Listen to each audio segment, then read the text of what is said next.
ओम शांति। आज 2 सितंबर 2022 की साकार मुरली। आज बाबा ने कहा, मीठे बच्चे, तुम्हें बाप का फरमान है, तुम एक बाप से ही सुनो। अविनाशी ज्ञान रतन सुनने से तुम्हारे कान भी मीठे हो जाएंगे। प्रश्न, ड्रामा के ज्ञान से तुम बच्चों को अभी कौन सी रोशनी मिली है? उत्तर, तुम्हें रोशनी मिली कि इस बेहद ड्रामा में हर एक को अपना अपना पाठ मिला हुआ है। एक का पाठ दूसरे से मिल नहीं सकता। बुद्धि में है, सब दिन होत न एक समान। 5000 वर्षों के ड्रामा में 2 दिन भी एक जैसे नहीं हो सकते हैं। यह ड्रामा अनादि बना हुआ है जो हूबहू रिपीट होता है। ड्रामा की सदा स्मृति रहे तो चढ़ती कला होती रहेगी। गीत है, महफिल में जल उठी क्षमा। ओम शांति। बेहद के सच्चे बाप की है बेहद की महफिल। बाप आते ही तब है जब बड़ी महफिल होती है। सब आत्माएं यहाँ आ जाती है, तब बाप आते हैं। भल थोड़ी सी आत्माएं ऊपर होंगी भी, वो भी आ जाएंगी। अब यह तो समझाया गया है बाबा कौन है। पहले पहले हमेशा बाबा की महिमा सुनानी है। वह सच्चा बेहद का बाप है, बेहद का सच्चा शिक्षक है, बेहद का सच्चा सदगुरु है। ये एक ही महिमा है, यह पक्का याद कर लेना है। नाम भी हमेशा शिव बाबा का लो। जब गिनती करते हैं तो बिंदी को शिव भी कहते हैं। तो बेहद का बाप शिव है, वह है बेहद का शिक्षक।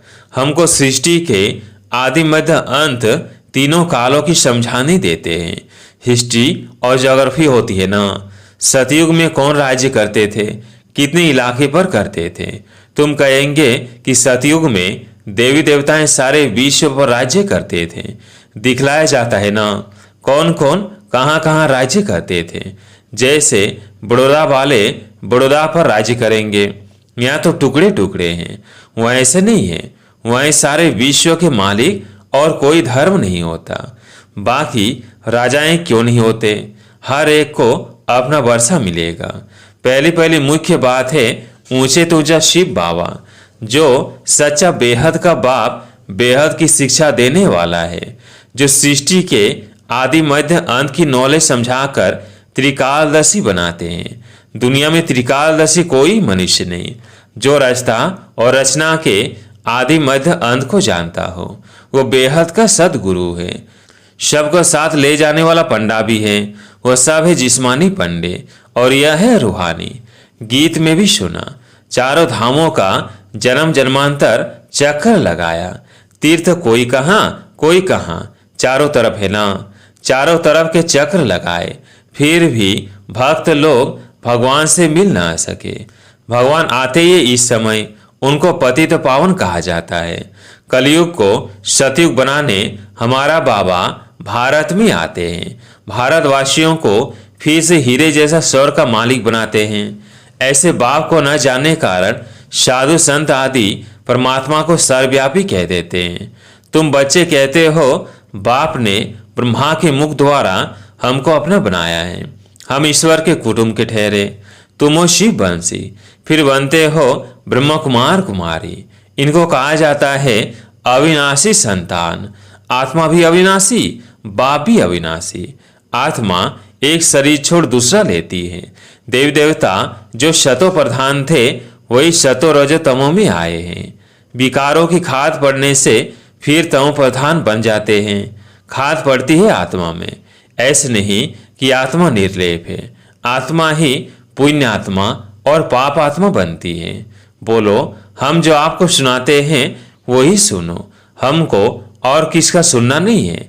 बाप का फरमान है तुम किसी का नहीं सुनो। तुम जो बोलेंगे शास्त्रों की ही बात बोलेंगे। वो तो जन्म जन्मांतर हम सुनते ही आए, धक्के खाते ही आए हैं। बेहद का बाप तो एक ही है। हम ऐसे बाप की सुनेंगे, वह तुम्हारी सुनेंगे। हम आपको सुनाने वाले हैं, न कि सुनने वाले। समझाना है प्रजापिता ब्रह्मा के इतने ब्रह्म कुमार कुमारियां हैं तो जरूर भाई बहन ठहरे। दादे का वर्षा मिलता है ब्रह्मा द्वारा। दादे का वर्षा बाप बिगर कैसे मिलेगा? बहुत कहते हैं हम तो सीधा दादे से ही लेंगे, परंतु मिलेगा कैसे? ब्रह्मा कुमार कुमारी जब तक न बने तब तक दादे से वर्षा कैसे मिलेगा? पोत्रे और पोत्रियां दोनों को हक मिलना है। बाप बिगर फिर दादा कहाँ से आएगा? पहले पहले बाप का परिचय। वो गीता का भगवान, बेहद का सच्चा बाप, बेहद की शिक्षा देने वाला है। बाप बूढ़ी माताओं के लिए बहुत सज करके समझाते हैं। यह है संगम, जबकि बाप बेट पतितों को पावन बनाते हैं। इनको कुंभी पाक नरक कहा जाता है। ये सारी दुनिया विषय वैतरणी नदी है, बाकी कोई पानी की नदी नहीं है। इनको विषय सागर भी कहते हैं। परमपिता परमात्मा है ज्ञान का सागर और रावण है विषय सागर। उनसे विकारों की नदियां बहती है। इस समय जो आश्रित संप्रदाय है वो विषय सागर में गोता खा रहे हैं। दुख ही दुख है। इन बातों को भी कोर्टों में कोई ही समझेंगे। कई तो बहुत अच्छे बनकर भी फिर आश्चर्यवत भागंती हो जाते हैं। कहते भी हैं हम स्वर्ग के मालिक बन रहे हैं, फिर भागंती हो जाते हैं। युद्ध के मैदान में कोई सबकी जीत नहीं होती है। दोनों तरफ से कोई मरेंगे और कोई जीतेंगे। हाँ, पहलवान होंगे तो जास्ती को मारेंगे। कमजोर जो होते हैं वो जास्ती मरते हैं। यहाँ भी जो कमजोर है वो झट मर पड़ते हैं।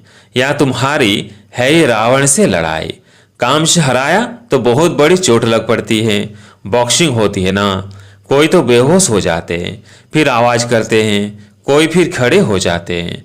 यहाँ भी काम की चोट खाई तो बड़ा जोर से धक्का आ जाता है। काला मुंह हो गया। क्रोध पर इतना नहीं कहेंगे जितना काम पर। यह है बहुत बड़ा दुश्मन, बहुत दुख देने वाला है। काम कटारी से ही बहुत दुखी हुए हैं। काम विकास से ही पतित बनते हैं। नानक ने भी कहा है मोत पलेती कपड़ धोए। बाप ही आकर कपड़े धोते हैं। अभी तुम्हारा भी यह पुराना शरीर है। हर एक को अपना अपना पार्ट मिला हुआ है, एक न मिले दूसरे से। ड्रामा है ना, सब दिन होत ना एक समान। 5000 वर्ष का ड्रामा है। इसमें कितने दिन होंगे? 2 दिन भी एक जैसे नहीं हो सकते। यह फिर 5000 वर्ष बाद हूबहू रिपीट होता है। यह अनादि ड्रामा है। सेकंड बाय सेकंड पार्ट बजता जाता है, फिर रिपीट होता है। कहाँ सतयुग, कहाँ कलयुग, वहाँ क्या होता है, यहाँ क्या होता है। यह तुम बच्चों को अब रोशनी मिली है। अभी तुम्हारी चढ़ती कला शुरू होती है। बाप कहते हैं दे दान तो छूटे ग्रहण विकारों का। सीधी सी बात है। बाप तुम्हारे विकारों का दान लेते हैं, फिर उनके बदले में देखो तुम क्या देते हो। तुम कौड़ियां देते हो, बाप तुम्हें ज्ञान रत्न देते हैं।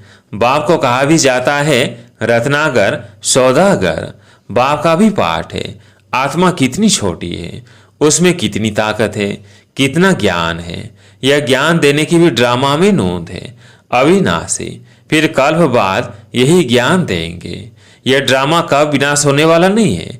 वंडर है ना, आत्मा में 84 जन्मों का पाठ है। इतनी छोटी बिंदी में कितना पाठ भरा हुआ है। यह बड़ी गुह्य बातें हैं। तो पहले पहले बाप का परिचय देना है। और रूप भी है, बसंत भी है। निराकार आत्मा जरूर मुख से ज्ञान सुनाएगी, कानों से आत्मा सुनेगी। नहीं तो ज्ञान सागर कैसे ज्ञान सुनाए? जरूर ब्रह्मा मुख से सुनाना पड़े। विष्णु व शंकर तो ज्ञान दे ना सके। ज्ञान का सागर कहा ही जाता है एक निराकार को। उनसे तुम ज्ञान गंगाएं बनती हो। सागर तो एक है ना। बाप ही ड्रामा के आदि मध्य अंत की नॉलेज देते हैं। सतयुग में सूर्यवंशी राजाएं थे, 8 बादशाही चली, फिर वही सूर्यवंशी चंद्रवंशी बनते हैं। यह ज्ञान तुम ब्राह्मणों में ही है। तुम हो मुख वंशावली ब्राह्मण। बाप सबका एक है। वो ब्राह्मण है कुक वंशावली और तुम हो मुख वंशावली। वो जिस्मानी यात्रा कर फिर घर लौट जाते हैं। हमारी एक ही यात्रा है। एक ही बार ये अमरलोक की यात्रा करते हैं, फिर लौटकर इस मृत्युलोक में आना नहीं है।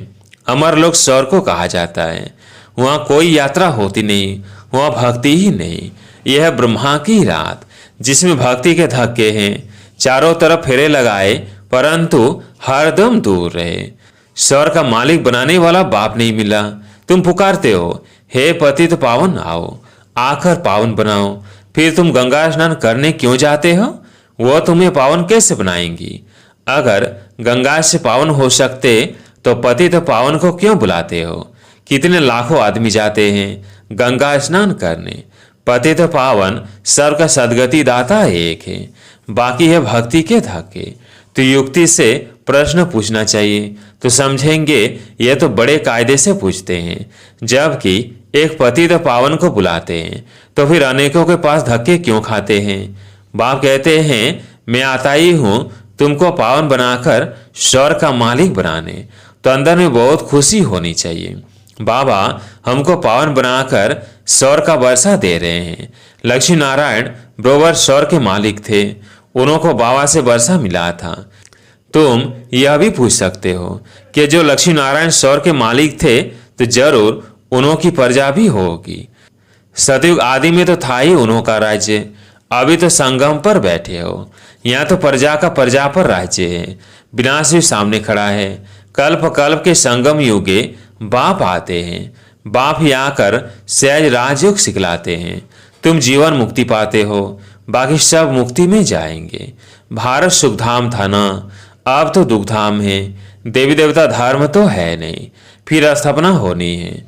तुम बच्चे राजयोग की शिक्षा ले राज्य भाग्य ले रहे हो, कांटे से फूल बन रहे हो।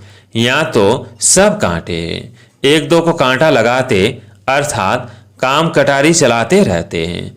अब बाबा फूल बनाते हैं तो कांटा लगाना छोड़ देना है, हिम्मत रखनी है। हिम्मत वाले भी खड़े हो जाते हैं। बाबा देखते हैं इनकी हिम्मत अच्छी है, कभी गिरेंगे नहीं, तो ऐसे हिम्मत वाले को शरण भी दे देते हैं। परंतु ऐसे नहीं कि फिर पति व बच्चे आदि आकर याद पड़े। शुरू में भट्टी थी, भट्टी में भी सब ईंटें तो पकती नहीं हैं। यहाँ भी ऐसे ही नंबरवार पुरुषार्थ अनुसार पक कर तैयार होते हैं। बाप कहते हैं यह ज्ञान यज्ञ में अनेक प्रकार के विघ्न पड़ते ही रहेंगे। कल पहले मुआफिक कोई नाफरमान बरदार बच्चे भी हैं जो बाबा का कहना कभी मानेंगे नहीं, रूठ पड़ेंगे। गोया अपनी तकदीर से रूठते हैं, फिर ऊंच तकदीर बनती ही नहीं है। देवमान के कारण अपनी मत पर चलने लग पड़ते हैं। कदम कदम सीमत पर चलना चाहिए। सीमत देते हैं ब्रह्मा द्वारा, ऐसे थोड़ी कि प्रेरणा द्वारा किसको मत देंगे। अगर ऐसा होता तो फिर इनमें आकर इतने बच्चे पैदा करने की दरकार ही क्या। अच्छे अच्छे पुराने बच्चे समझते हैं हम तो शिव बाबा से सीधा ही लेंगे। देवमान बहुत है तो यह पक्का याद कर लो, हमारा सच्चा बेहद का बाबा बेहद का वर्षा देने वाला है। बेहद का वर्षा माना नर से नारायण बनाने वाला। वहाँ हेल्थ वेल्थ दोनों हैं तो खुशी रहती है। यहाँ किसको हेल्थ है तो वेल्थ नहीं है, किसको वेल्थ है तो हेल्थ नहीं है। बच्चा पैदा ना हो तो दूसरे का लेना पड़े, वहाँ यह सब बातें होती नहीं। वहाँ तो एक बच्चा जरूर होगा। ये है ही दुख धाम, रावण से दुख का श्राप मिलता है। बाप आकर वर्षा देते हैं। या तुम बच्चों का मुख रोज मीठा किया जाता है। सेंटर्स पर तो गुरुवार के दिन मुख मीठा कराते होंगे। यहाँ तो कान भी मीठे किए जाते हैं, मुख भी मीठा किया जाता है। आत्मा कानों से अविनाशी ज्ञान सुनती है, नैनों से देखती है, मुख से खाती है तो उनका स्वाद आता है। आत्म अभिमानी बनना पड़ता है ना। अच्छा, मीठे मीठे सिकिलधे बच्चों प्रति माता पिता बाप दादा का याद प्यार और गुड मॉर्निंग। रूहानी बाप की रूहानी बच्चों को नमस्ते। हम रूहानी बच्चों की रूहानी बाप दादा को याद प्यार गुड मॉर्निंग नमस्ते नमस्ते। धारणा के लिए मुख्य सार। पहला पॉइंट, फूल बनकर सबको सुख देना है, किसी को कांटा नहीं लगाना है, कभी बाप की अवज्ञा नहीं करनी है। दूसरा पॉइंट, कदम कदम बाप की सीमत पर चलना है, अपनी मत नहीं चलानी है। देवमान में आकर नाफरमान बरदार नहीं बनना है। आज प्यारे मीठे बाबा का वरदान, रूहानी सोशल वर्कर बन हलचल के समय परिस्थितियों को पार करने की हिम्मत देने वाले सच्चे सेवाधारी भव। अभी समय प्रति समय विश्व में हलचल बढ़ती ही है। अभी समय प्रति समय विश्व में हलचल बढ़नी है। अशांति व हिंसा के समाचार सुनते हुए आप रूहानी सोशल सेवाधारी बच्चों को विशेष अलर्ट बनकर अपने पावरफुल वाइब्रेशन द्वारा सब में शांति की, सहन शक्ति की हिम्मत भरनी है। लाइट हाउस बन सबको शांति की लाइट देनी है। यह फर्ज अदाई आप तीव्र गति से पालन करो, जिससे आत्माओं को रूहानी राहत मिले। जलते हुए दुख की अग्नि में शीतल जल भरने का अनुभव करें। आज के स्लोगन, सर्व का मान प्राप्त करना है तो निर्माणचित बनो। सर्व का मान प्राप्त करना है तो निर्माणचित बनो। अच्छा, ओम शांति।